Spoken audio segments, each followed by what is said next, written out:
বাসায় তৈরি করা লাগবে ভাইয়ারা। এবং এই জন্যে নবী রাসূলদের, আপনি যদি কোরআনের দিকে তাকান, নবী রাসূলরা কিন্তু তাদের সন্তানদের জন্য বেশি বেশি আল্লাহর কাছে দোয়া করতেন, বেশি বেশি আল্লাহ সুবহানাহু ওয়া তাআলা এর কাছে দোয়া করতেন। আমাদের কবিরা বলতেন যে যে আমাদের সন্তানরা, যে আমাদের যে সকল সন্তানরা, এই সন্তানরা এরা হচ্ছে কি আকবাদুনা তামশি আলাল আরদি, আমাদের সন্তানরা তারা জমিনে হয়তোবা বিভিন্ন জায়গায় তারা হয়তোবা ঘুরে বেড়াচ্ছে, এমনকি যখন ইজা হাব্বাত আলাইহিমুর রিহু, যদি তাদের উপর একটু বাতাস বয়ে যায়, তখন লাম তানাত আইনি মিনাল গামাদি, তখন আমার চোখ পর্যন্ত আর মানে চোখে ঘুম আসে না। আমি দেখি আমার বাচ্চাটা কি করে, প্রতি মুহূর্তে তাকে নিয়ে আমি টেনশন থাকি।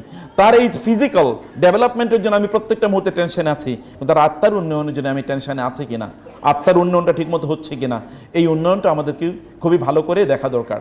আমরা সামগ্রিকভাবে এভারেজ স্কুল এবং আমরা সবাই মিলে যেন আমাদের সন্তানদের তাদের উন্নয়ন যেন এমন হয়, একটা সামগ্রিক উন্নয়ন যেন হয়, তারা যেন ভালো মানুষ হয়।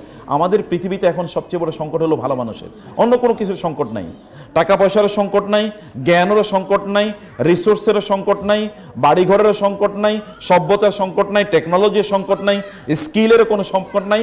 সংকট কেবল এক জায়গায়, তা হলো ভালো মানুষই। আপনি কোনো এক সময় দেখতেন সবাই ভালো মানুষ, প্রায় খারাপ মানুষ নাই।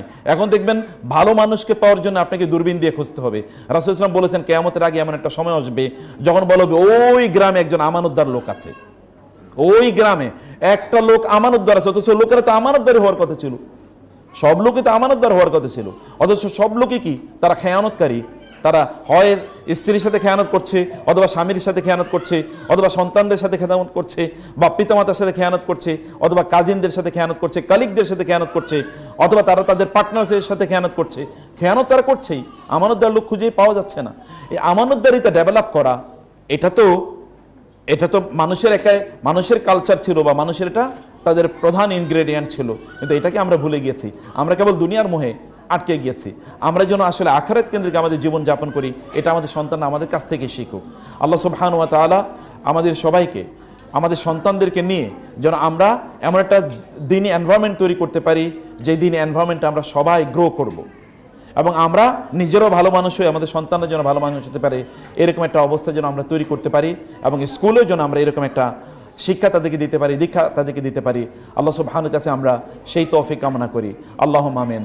কখনো কখনো কিছু কিছু শোনা মানুষের মধ্যে পরিবর্তন তৈরি করে, তাই না? কিছু কিছু শোনা মানুষের মধ্যে পরিবর্তন তৈরি করে, যদি মানুষ তার অন্তরের দৃষ্টি দিয়ে, অন্তরের কান দিয়ে যদি মানুষ শুনেছেন যতটুকু, এর মধ্যে যতটুকু আপনাদের কাছে ভালো লেগেছে ততটুকু গ্রহণ করুন। আল্লাহ সুবহানাহু সেই কথাই বলেছেন যে আল্লাযীনা ইসতামিউনাল কাওলা ফায়াত্তাবিউনা আহসানাহু, আল্লাহর কাছে সবচেয়ে প্রিয় মানুষ তারাই যারা কথা শোনার পর এর মধ্যকার সবচেয়ে উত্তম অংশগুলো তাদের জন্য এটাকে টেক হোম করেছে, যে এটা বাসায় তারা নিয়ে গেলাম, যে আজকের এই আলোচনা থেকে আমি এতটুকু নিলাম।